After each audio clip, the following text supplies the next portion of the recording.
Hi guys, welcome back to a new episode of Crazy Gamers. Today in this video, I'm gonna show you how you can fix your issues on Candy Crush application quickly and easily just in few steps.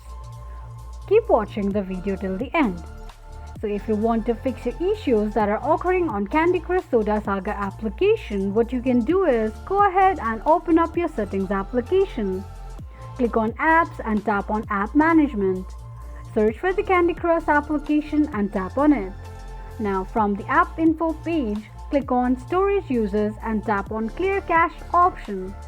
Clear the cache and that is how you will be able to fix your issues occurring on Candy Crush Soda Saga application quickly and easily just in few steps. If you have any thoughts or queries, let us know in the comments section. Don't forget to subscribe to our channel.